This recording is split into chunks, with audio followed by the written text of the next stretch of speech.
Hello friends, মই চন্দন আপোনালোকক স্বাগতম জনাইছো মোৰ ইউটিউব চেনেল ক্ৰিয়েটিভ হললৈ। আমি সচৰাচৰ লক্ষ্য কৰোঁ প্ৰায় বেছি সংখ্যক লোকে অসমীয়া ভাষাৰ লগত ইংৰাজী শব্দবোৰ বৰ সুন্দৰকৈ মিক্স আপ কৰি তেওঁলোকে দৈনন্দিন জীৱনৰ মনোভাৱবোৰ প্ৰকাশ কৰে। ফৰ এক্সাম্পল, তাই বৰ ৱৰিড হৈ আছে। ইয়াত ৱৰিড শব্দটোৰ অৰ্থ কি? তেওঁ মোক মাতিবলৈ হেজিটেট কৰিছে। ইয়াত হেজিটেট শব্দটোৰ অৰ্থ কি? এনে ধৰণৰ দৈনন্দিন ব্যৱহাৰ হোৱা ইংৰাজী শব্দৰ অৰ্থ জানিবলৈ আৰু বুজিবলৈ আমি এই ভিডিঅ'টোৰ জৰিয়তে চেষ্টা কৰিম। আহক আৰম্ভ কৰোঁ।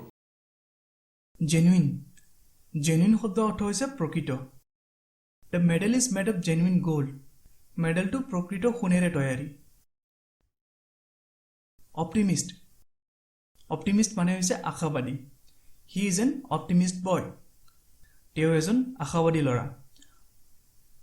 অপটিমিষ্ট শব্দটোক আমি এডজেক্টিভ হিচাপেও ব্যৱহাৰ কৰিব পাৰোঁ, যেনে I am very optimistic about our chances of success.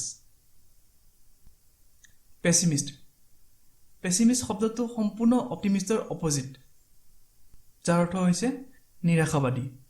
Never B A পেচিমিষ্ট। কেতিয়াও নিৰাশাবাদী নহবা। অলডো মানে হৈছে সত্ত্বেও বা যদিও।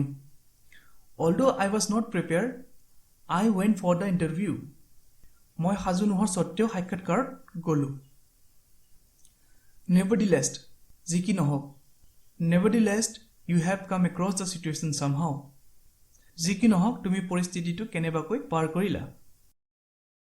কচিয়াছলি, সাৱধানেৰে বা সতৰ্কতাপূৰ্বক। ৱাক কচিয়াছলি, সাৱধানেৰে খোজকাঢ়া। হেজিটেট, সংকোচ কৰা। Please don't hesitate to call me. অনুগ্ৰহ কৰি মোক কল কৰিবলৈ সংকোচ নকৰিবা। বল্ড মানে হৈছে সাহসী বা নিৰ্ভয়ী। A bold attempt is half success. এক সাহসী প্ৰয়াস অৰ্ধ সফলতা। এপলজাইজ মানে হৈছে ক্ষমা খোজা। আই এপলজাইজ ফৰ মাই মিষ্টেক। মই মোৰ ভুলৰ বাবে ক্ষমা বিচাৰিছোঁ। প্ৰবাবলি মানে হৈছে হয়তো বা সম্ভৱতঃ। I will probably be late a little.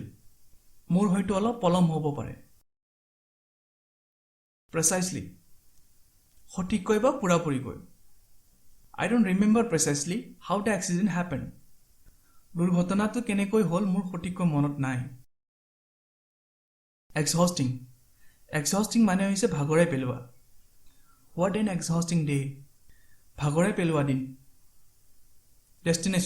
Destination মানে হৈছে গন্তব্যস্থান। We yet to reach our destination.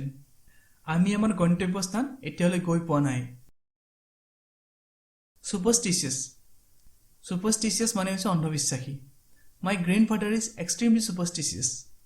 মোৰ ককা অতি অন্ধবিশ্বাসী। এই ভিডিঅ'টিৰ লাষ্ট ৱৰ্ড বাৰ্ডেন মানে হৈছে বোজা। I don't want to be a burden to you. মই তোমাৰ ওপৰত বোজা হ'ব বিচৰা নাই।